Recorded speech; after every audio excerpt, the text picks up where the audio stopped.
house to yours. Welcome to EMS at Sea Level. I am joined by John Mitchell, the President and CEO of IPC, with some very exciting news. John, congratulations on the new name for IPC. I think people have been familiar for decades with the IPC name and the brand, but few people know what those three letters stand for. And it's becoming increasingly clear that you're an international trade association. So I'm going to let you be the first to say the new name. Tell me the backstory behind the rebrand and why you chose the name. Sure. Phil, thanks for having me. We're now the Global Electronics Association. And as I've been sharing a few sneak peeks of the name with our members around the world, I've been pleasantly surprised to hear many of them say, well, that's who you are. And it really is. We are a global organization. We've been serving the entire electronics ecosystem. Our membership makes up, everybody from the primes to materials and everything in between. And so we're very excited about this. We think it helps clear up a lot of things for us, especially when we're talking with media that's less familiar with us or with policymakers.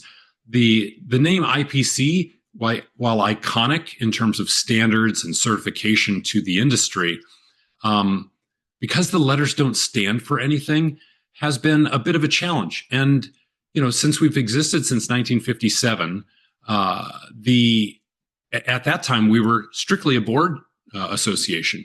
And people who aren't as familiar with us over the last couple of decades still tend to think of us that way. So the name allows us to break with that imagery a bit, which is wonderful. And helps us. The name literally represents who we are and what we've been doing for some time, and then opens a broader future. Along with the name, we've simplified our mission and changed our vision slightly. So instead of just build electronics better for our vision, it's better electronics for a better world. And then our mission is simplified to helping build a resilient supply chain, as well as helping our membership and industry continue to grow. Yeah, I think it makes perfect sense. And I think if you'd said to many people for some considerable time, what is IPC? They would say it's a Global Electronics Association. In terms of the language people use around it, that's exactly what even you would be described at. At Electronica last year, I think during our interview, I described it as like, so we're IPC, the Global Electronics Association. It's just part of it, Yeah, so it makes sense for that to become the name and become the brand. And I've been privy to see some of the brand development. It looks great. I'm excited for people to be able to check that out at electronics.org. What a great URL you had in your back pocket. Yes, it's also very easy. So for those of you who are listening to this, if you have us whitelisted as IPC.org, please whitelist electronics.org as well, so you can continue to get our communications. Yeah, and you're not completely moving away from the IPC brand. You're maintaining that on some of the standards and training, which I think is very important for continuity. Yeah, we're actually going to be doing even more in those aspects. But in addition to the standards certification and convening that we're best known for and have been for decades, we're adding additional efforts in terms of and resources in terms of advocacy. We're adding more on our industry intelligence area, so people will have better information to make key decisions. And by people, I mean not just members, but also policymakers and governments, because it's important because they impact our industry significantly. And then finally, we're making some significant investments in communications as well, so that not just our industry, but the world recognizes that every industry is reliant upon electronics and they all need an electronic strategy. Yeah, and when I look at any rebrand, I think of it as an important point for a brand. You have a brand promise, and it's important that you deliver on that. Mm-hmm. But within your organization, it feels very much like an inflection point. We've seen a lot of additional members to the team. We've seen some senior members joining the team. It feels like you're building out much more globally at the moment. Not a coincidence, I assume. No, not at all. We feel like while we've been growing globally and building out globally for some time, with it being the first word in our name, we want to make sure that we're delivering on that promise for sure. So you may have seen a recent announcement of Sanjay Huprakar, who's been with us for many years, being promoted to our Chief Global Officer. And by the end of the year, all the various regions will be reporting directly to Sanjay to help, and we're building those out as well.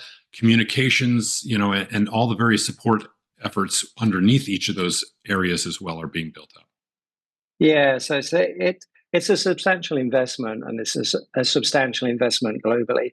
I think what's interesting is we're at a stage in the industry where people have been challenging the word globalization, and there's a lot of talk about regionalization, and we're trying to figure out what the balance is. And I was really pleased when I was reading the About Global Electronics Association boilerplate, as we call it, at the end of the press release, where it talks about advocating for fair trade, smart regulation, and regional manufacturing. And I think that's really important to understand how we all fit into that global market, but how we all act on a regional basis.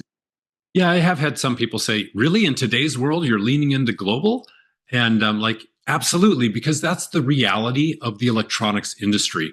But a global supply chain is also made up of regional capabilities. And so we're still advocating to build those capabilities in the countries and regions where you live around the world, because those capabilities is what helps build a resilient supply chain.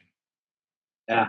I think when I look at what you're doing globally and where you do act regionally, there are a couple of areas that I think are really valuable.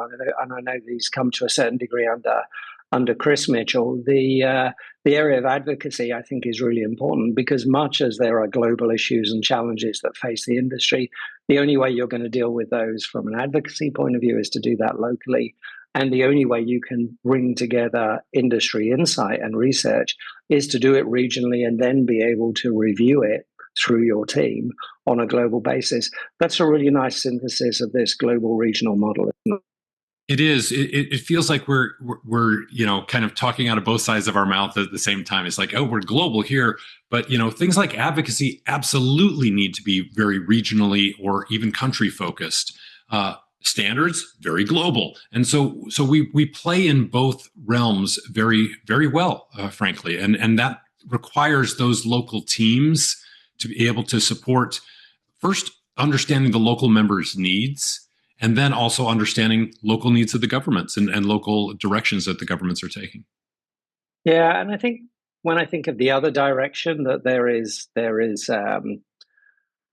there's breadth in, it's the direction of the supply chain. It's up and down the supply chain. When you talk about 1957, when you were the Institute of Printed Circuits, and you were very focused on the US printed circuit board industry, now a global association, but covering everything from semiconductor all the way up to finished manufactured product.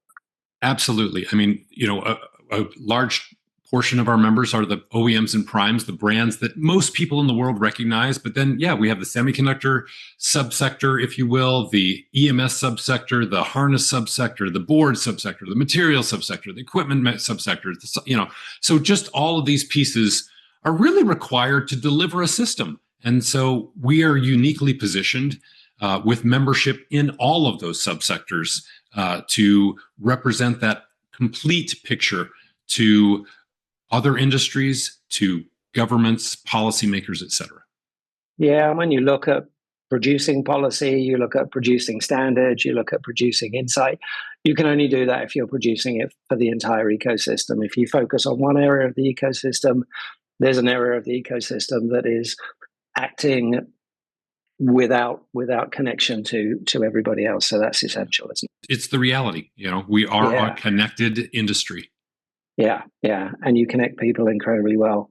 John, thanks so much for your time. Really exciting news. I'm sure we're going to see and hear lots over the coming days and weeks, and look forward to catching up with you at the next event. Thanks so much.